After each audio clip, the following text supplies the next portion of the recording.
Yo, Shortbox Nation, this is Botter, and I'm here to tell you right now that con season starts early this year with the return of Northeast Florida's premier anime, comic book, and sci-fi event, Collective Con. That's right, Northeast Florida's largest pop culture convention returns for its 10th year on March 8th through the 10th at the Prime Osborne Center in Jacksonville, Florida. 10 years of Collective Con, they're pulling all the stops out to make sure this is a can't-miss event. And the guest list they got going, don't even get me started on the guest list. I mean, they've got A-list celebrity guests and voice actors from some of your favorite movies, anime, and video games like Elijah Wood and Sean Ashton, Ray Park, Trisha Helfer, Ross Marquand, Max Middleman, and Bo-Katan herself will be there, Katie Sackhoff. Tell me what other convention is giving you the opportunity to meet Frodo and Sam from Lord of the Rings, Darth Maul, and One Punch Man all under the same roof. Only at Collective Con.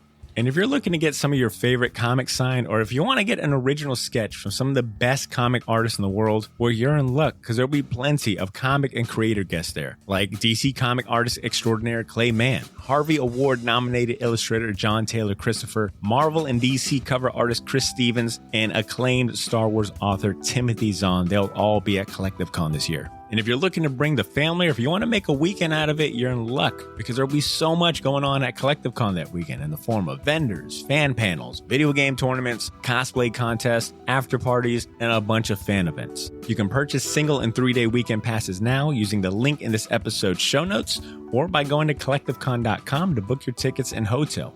Buy your tickets now, and I'll see you at Collective Con, March 8th through the 10th. Now let's start the show. Ladies and gentlemen, I present to you the Shortbox Podcast. Season 9. What's up, dude? Yo, check this shit out. Welcome to Drop That Comic Book Talk Show that brings you the best.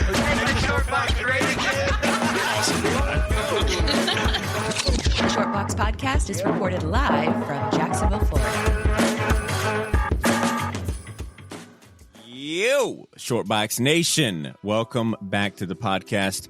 You know, I'm going to keep this short and sweet. This is the second time I've lied to all of you in saying that I wasn't going to drop an episode. I was going to take a week off, this and that. And technically, I am on break, but we need to go ahead and announce a winner for this Simpsons, Collecting Simpsons book contest that we announced a few weeks ago when I had my guy, Warren Evans, a.k.a. Bard of Darkness, on the show, who is actually on the pod here with me today. What up, Warren? Yo, what's going on? Yeah, you know, we couldn't leave y'all without content, you know, leading up to Christmas. You needed something to listen to in the car. Something. So you're right. You're good.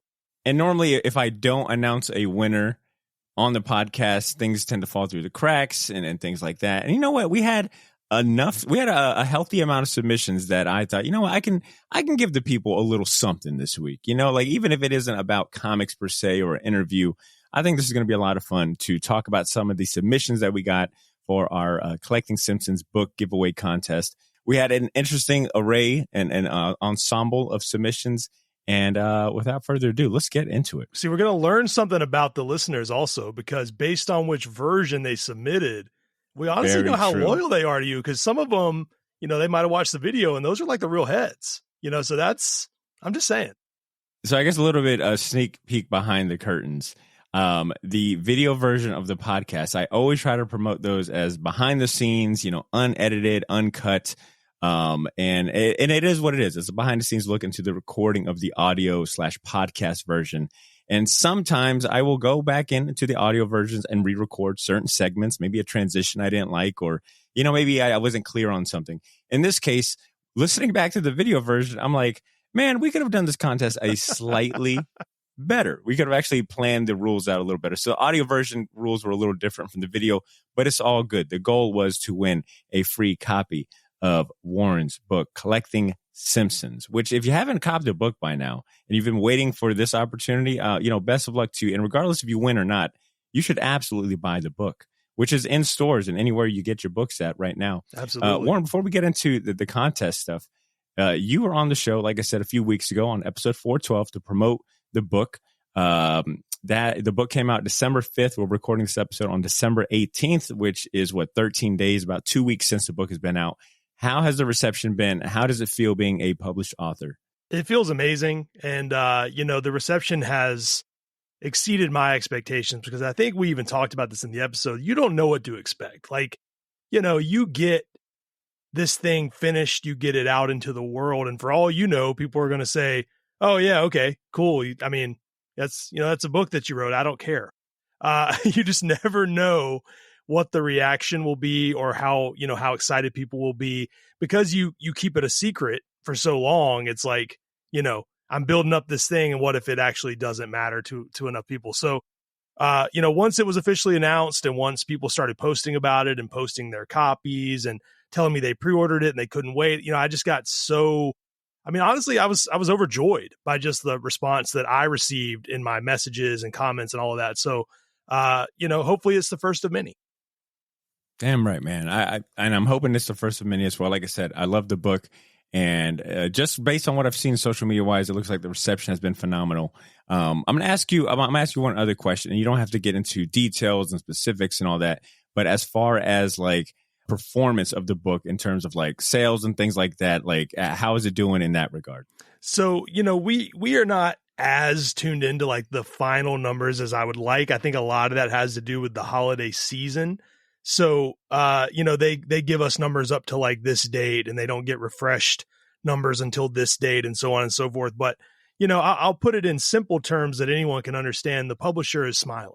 The publisher feels good. The publisher is giving us the big thumbs up. So they feel really good about it, which to me translates to, I should feel good about it. So I'm looking forward to getting all those final numbers in, but, so far it's all high fives and handshakes over here.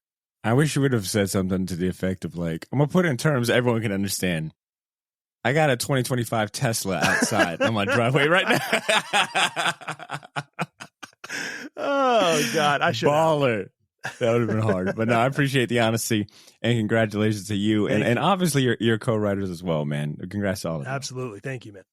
Okay, let's get into the submissions, right? So like I said, we got a bunch of submissions that came in. I narrowed it down to the top 6, which was not an easy feat. I mean, obviously, anytime I get to partner up with you and we figure out a contest, people get excited. And, the fact that a free book, nice hardcover tabletop book was on the line, I think, that obviously generated some buzz. So we got a lot of submissions. I want to thank everyone that submitted something into the contest.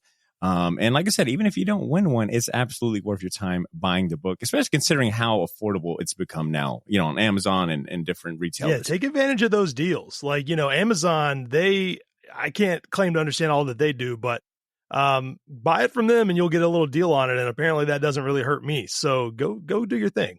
Get you a copy for a deal. All right. So the first submission I want to highlight comes from a really loyal fan of the show, someone I consider a good friend of the show as well. He's the short box historian in training at that. Give him another year, he's going to be the know-it-all, the mastermind behind all of the history of the short box. But his name is Jeff Fremed, and he was the very first person to submit something the week of the week of when the episode aired and when the contest was, I guess officially announced. But he went above and beyond. He didn't just send in an email or a DM telling me about his favorite Simpsons merch.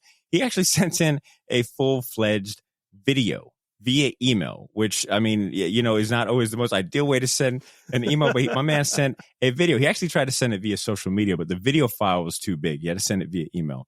And the video is about 2 minutes long. I won't play the whole thing. I'll probably have a little sound clip here about him talking about his choice.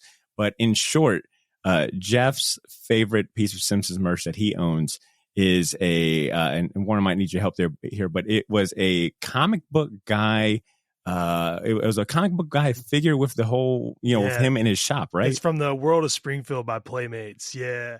That's a really cool one because, one of the most interesting things about that line, and I've gone on and on about this, is they really cared, about the displayability of those play sets because, it's essentially a diorama, and they put little jokes in the background, like everything is set up as it would look. It's almost like, it's like you're seeing behind the scenes of like a real set. You know what I mean? So you get all these little jokes on the wall and you get a little bit of extra flair with those play sets. And those are super fun to collect. I mean, you at home or you in the car or wherever you're listening to this can't see, but they're all over my room. I mean, Botter can kind of see them behind me here. There is something so special about that line. People know them from making Ninja Turtle toys and, Darkwing Duck toys and other things as well. So they really know what they're doing. It's a great set. And considering that I met Jeff at Gotham City Limit, the sponsor of this show, best comic shop here in Jacksonville, Florida. It's no surprise to me that his favorite Simpsons merch, I guess it's only fitting that his favorite Simpsons merch is Comic Book Guy in his element. And I noticed that he had them still in the box as well. The box, it shows a little wear and tear here and there, but I love the fact that, that's probably something that Comic Book Guy would appreciate is that he kept it in the box. Jeff, but you have my full permission, man. Crack that thing open. It's worth pulling out of the box. You'll honestly only love it more. That those sets deserve to be open. I'm not going to pretend I open all of them, but get them out in the open, man. Let them live. So that was the first submission I wanted to highlight. This next one comes from Alex Chung via email. It is titled Collecting the Simpsons Contest. Alex wrote in and said, "Hey, Botter, hope all is well. Great episode for Warren Evans in his Collecting the Simpsons book. As for the contest and my favorite piece of Simpsons merchandise, my favorite pieces of Simpsons merchandise are those Burger King dolls. Really, it's the perfect storm of fast food promotions and Simpsons hype for me. As a kid, they were the perfect representation of the characters and had more range of motion compared to the Mattel toys at the time. I'm sure I still have them, but I've attached a photo of the Burger King dolls I found on the internet for reference. Keep up the great work with the podcast.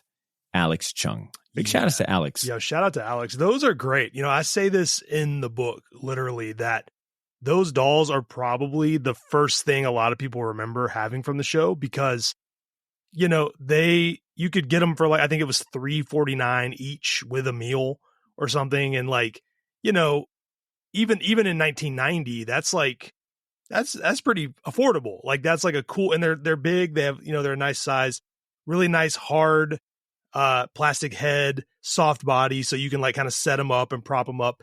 They each had a little tag with them that, corresponded to the character. Like Bart had a little skateboard tag, Marge had a purse. It was all this, Homer had a bowling bag. So they really kind of tap into that time in a way that's different because Mattel, you had to go to the store, you had to get them. Burger King, you're going there to get dinner at least one night, So you have more access. I feel like more people came across those than your average toy. I mean, these toys look good, man. Yeah. The fact that these were, fast food toys. And here's a crazy little factoid I will tell you is that, and I still don't know the origin or why this is the case, but those same exact sculpts were used to make toys in France and Japan. And so outside of America, those were used for honestly better toys. But in America, they just defaulted them to a promotion, which is really interesting because when you find the ones from France and Italy and Japan, and I can't remember where else they made them, they're more expensive. They're worth a lot more money, but they're the same molds. They're the same scale, same head. So they're an interesting little piece of history. They really, whoever designed those got a lot of use out of them. Yeah, I think I'd have to say on my favorite out of this photo, that Homer one is probably my favorite. He's great. All right. So, Alex, that was Alex's submission. Our next submission came from someone that was new to me. His name is Shane Hannafey. And he wrote into this contest and said, "I've been watching The Simpsons since it first aired and have never missed an episode. I used to record it on VHS, especially the first season, as I was in school and had a night class on Thursdays, the day it originally aired. I'm a huge collector of comics and Star Wars merch, but actually don't collect a lot of Simpsons stuff, even though I'm a huge fan. I do have one collectible I love. It is a stuffed Homer Simpson doll. My father, who has since passed away, went out with his grandson and bought him a Bart Simpson doll and then told him, 'We have to get your dad something too,' and bought the doll for me. It is proudly displayed with a lot of other geeky collectibles, but when I see it, I always think of my dad in that day, one of many, that he spent with his grandson, whom he loved so much. Thank you for the great podcast and many hours of audio enjoyment over the years. The Simpsons book sounds amazing, and that was a great interview of Warren, Shane Hannafey." And he even attaches a photo of his collection, which he's right. It's an ensemble of really cool pop culture figurines. I see Godzilla. I see Planet of the Apes. I see Jason Voorhees. I see Spider-Man, CP3O, and that Homer Simpson doll and a Rocketeer action figure too, which big shout out to Rocketeer. Amazing. But yeah, great story. Cool. And it's a prime example of the small things, right? And that sentimental attachment being the main point of it. I'm sure this is a Homer Simpson doll that you could probably still find, in Walmart for whatever, $5. But, the fact that it makes him think about his granddad and his love of his, grandson. I thought that was a really good story. That's really cool. Shane, I do have to, fact check you a little bit here. The Simpsons originally aired on Sunday, then it moved to Thursday, and then it moved back to Sunday. So, I think we all form a few false memories from time to time, but the premiere was on a Sunday. I just want to be clear about that. But the story, I'm kidding, Shane. I'm kidding. My man's pouring his heart out, and Warren's like, actually.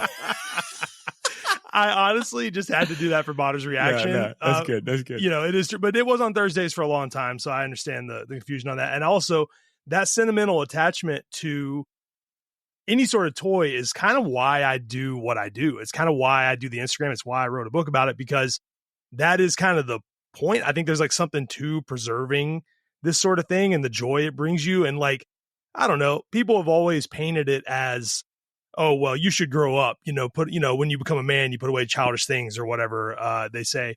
But I don't agree with that. I think something that makes you, that brings you back to a happy place or brings up good memories, like that's healthy for your development. It's not negative. So as long as you're not a hoarder, I think keeping things from your childhood is really great. Agreed. Thanks for sharing that too, Shane. Yeah, really cool, Shane. Thank you. These next three actually come in from Instagram. I had some submissions sent via DM, so I'm going to read those. First and foremost, this one comes from, his name is Granados Tello. He DM'd me and said, my favorite piece of Simpsons merchandise is a Krusty the Clown plush, which my grandma gave me as a Christmas Eve present years ago. I honestly believe that getting a Krusty the Clown plush is the best piece of merchandise to start with, since it is one of the first toys which plays an important role in the show. It brings out the emotions of a young boy like Bart. And then I had replied, hey, do you have a picture? That's a really cool story. Like, can you send a picture? And he sent me one, and you know how Instagram does. You just delete the photo after 24 hours. Yeah. But he followed up with some more and said, it's a simple one for sure, especially considering the amount of merch out there. But as I said, Bart has a Krusty doll. You can also have a Krusty doll. It's like being in the same universe. I think that's cool. Yeah. I mean, at first I thought he was trying to hit that, it was like he was trying to hit the word count on a paper. With the amount of times he said Krusty the Clown, Jay. But, you're right. I mean, it brings you into that universe in a way. That's something I've talked about before, too, where it's like a lot of this merch is like stuff that Bart has. Like, they've made things that feel in universe. They don't feel directed at consumers. They feel directed at in universe consumers. And that's like a whole faction of the merch that's really cool. And one I wish there was like more of, to be honest.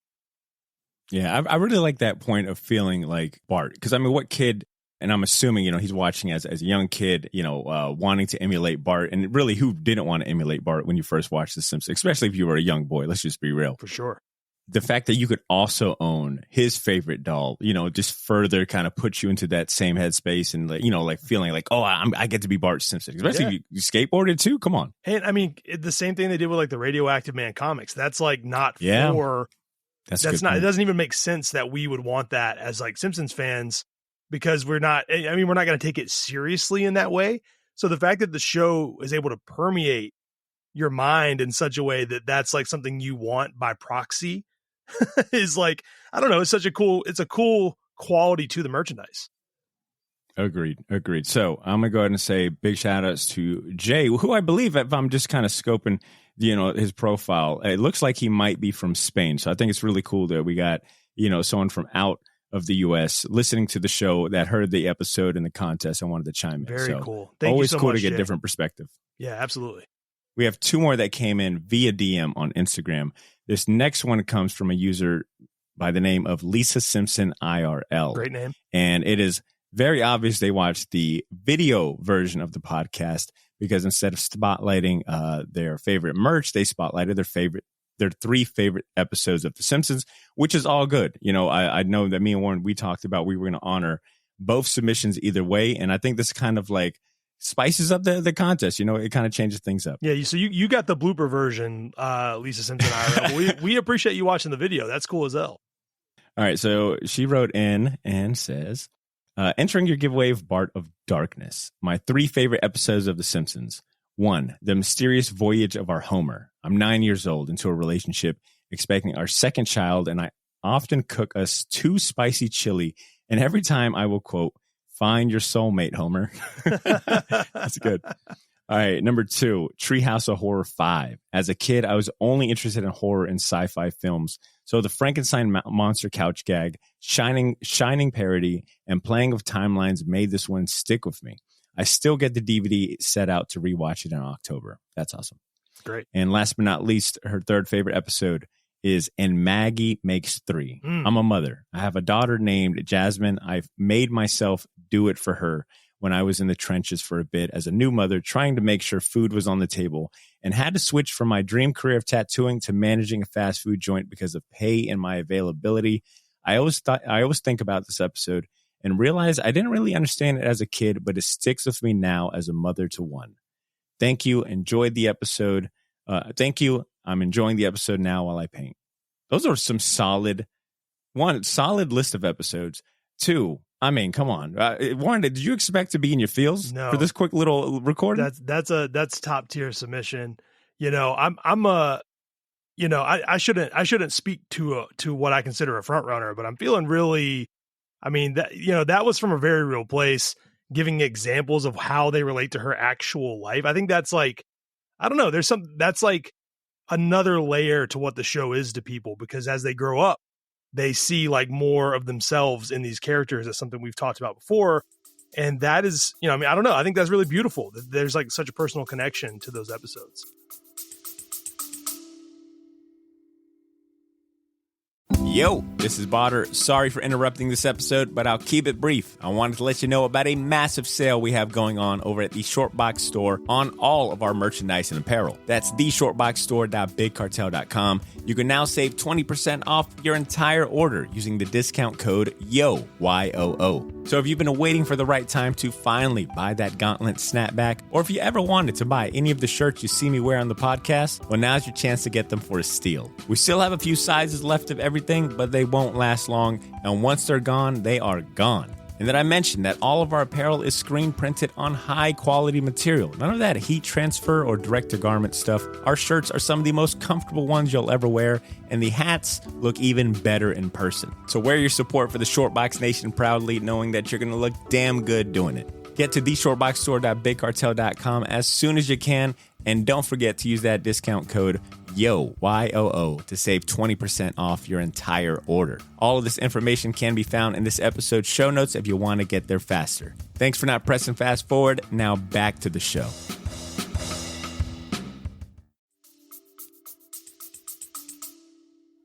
And she's got like some of my favorite episodes. The Mysterious Voyage of Our Homer is top tier, and that Treehouse of Horror 5 is also a classic. So good. So obviously a mother with good taste. Yeah, no doubt. Big shout out to lisasimpsonirl. That was a fantastic submission. And that actually brings us to our last submission. And this one comes via Instagram from a user. Well, actually, his name is on here. It's Daniel Cordova. And he wrote in and says, "Howdy, here's my entry for the Simpsons book. My favorite piece of Simpsons merch I have is an original production drawing." And he's got that in quotations from the episode I, Annoyed Grunt, Bot. The drawing is of Lisa holding the newest Snowball 2 at the end of the episode. I'm a cat man, and my cat Geezer looks like a real-life version of Snowball 2, fluffy and black. Okay, you're winning me over, David.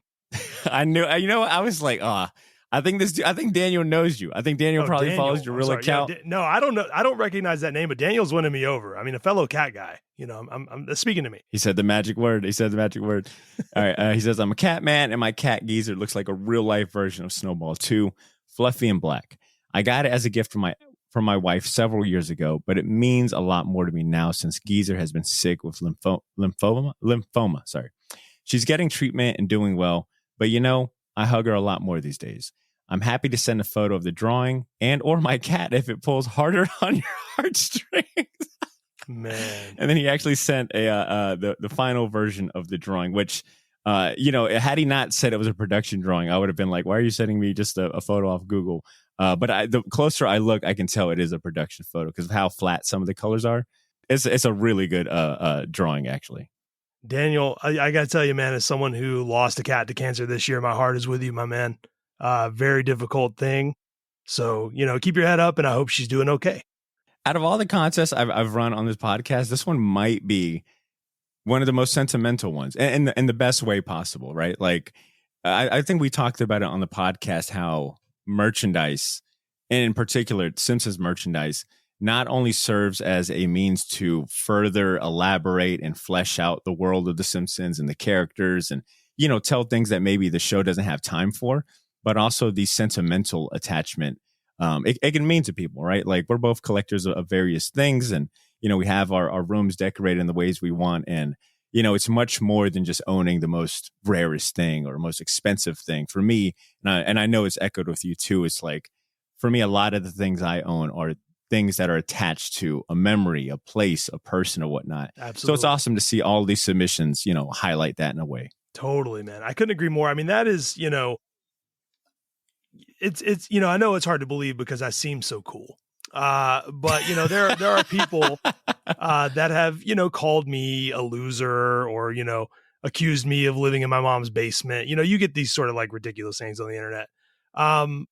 But I think that sort of like negative association with people who have hobbies like collecting is, I mean, honestly, it's really corny because, some of the coolest people I know are collectors. Some of the coolest people I know and some of the people I know with the best taste are collectors. And it's really, to me, it's about taste. It's like about appreciating a thing enough to like curate this like shrine of it in a way that's healthy, and that's like, to me, I think, you look at people like Comic Book Guy as the example people use, but I think people that are into this sort of thing, it's a lot more than that. And I think these sort of submissions, people who follow me, all of this sort of thing are like a testament to that. So it's just cool to hear so many, different types of entries to a contest like this. And honestly, it's hard to say who won, man. It felt like it kept getting better and more difficult with every single one we read. Yeah. I want to really quick shout out everyone that submitted, even if we didn't get around to reading yours.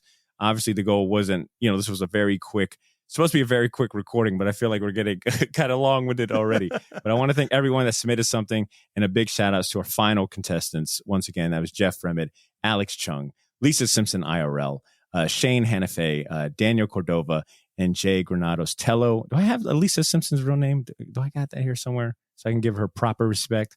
Nope, just Lisa Simpson IRL, and that's how we're going to keep it. Yeah. Warren, I do recall saying that I was going to let you decide the winner since you are one of the co-authors. So I guess I put it to you, man. I got to put the spotlight on you, give you the difficult challenge and job of picking a winner out of these 6. So I'll walk everyone through my deliberation process here because it is tough. Obviously, shout out to everyone. Shout out to Jeff. Shout out to Alex. Shout out to Shane. Shout out to everyone that we picked for the final 6 or that Botter picked for the final 6 even. Obviously, I lean towards Lisa Simpson IRL because I like that she watched the video. I like that she had like such a real, not even sentimental, but just a real reason for picking those episodes. Obviously, I lean to Daniel a little bit because I relate to what he's going through with his cat, but also I like the specificity of his submission. It's, a production drawing that's like, not your average collectible, but it's hard because they're all worthy of the book. And I honestly wish that it made sense for me to just be like, you know what, all of you get a book, but I can't, it's hard to do that in this situation. Oh man. Put like you got to put like some music over this, the do. You got to hit me with something when you put this on. I have to go with my gut, honest reaction, and it has to be Lisa Simpson IRL. Yeah, that one to me definitely spoke the most. And to your point, she didn't necessarily pick a piece of merch per se, but she came with it with the top 3 episodes. She could have easily just been like, here's my top 3, boom. But the fact that, she gave those stories and, the justifications I thought were excellent. And I think Daniel was a close second, because to your point, if we're talking just spotlighting merch, that was a really cool, unique one. Yeah. I mean, as 2 fans of, me being a comic guy, you being an art guy, the fact that he chose like a more of an artistic piece of merch, he could have easily won that too. And I will say this, Daniel, I respect the effort on the heartstrings because it almost worked, man. I know what you're going through, and seriously, all my love to your cat. I hope they make it out just fine and as better than ever. So my heart's with you. All right. Once again, big shout out to everyone that took part in the contest, especially our finalists. Lisa, I'll be in touch to get you this book out, man. Hopefully this is something that you get to read with your daughter. Hopefully that's something that you guys get to do together. I want that. Thank you all for submitting them. Seriously, it means a lot that you cared enough to try to win my book. And, hopefully you care enough to get one anyway. But either way, I appreciate the interest. It means a lot. All right, Warren, what do you got going on with your podcast, Simpsons is Great? Are you guys doing any end of year, best of year type things, or what's going on? Absolutely. So depending on when you're listening to this, we're about to drop a Christmas special where we do a deep dive on the very first episode, Simpsons Roasting on an Open Fire. In fact, as you're hearing this episode, or as we are recording this episode, I am in the middle of editing that episode. So that'll be up probably when you're hearing this. So go check that out. And going into next year, we're hitting it a little bit harder. We're going to take some bigger swings next year, get back on a more regular schedule, maybe a Patreon. So, you're going to get a lot more content in 2024. Now that we got Brandon locked in and we have kind of not a new format, but just, things are going on. So it's going to be a good year, I think. Hell yeah. Looking forward to that, man. And as far as Shortbox, obviously, I'm not going to tell you I'm going to take a break because I've lied these last 2 times. So we'll just see how I feel. All right, we'll see if I can't get an episode out.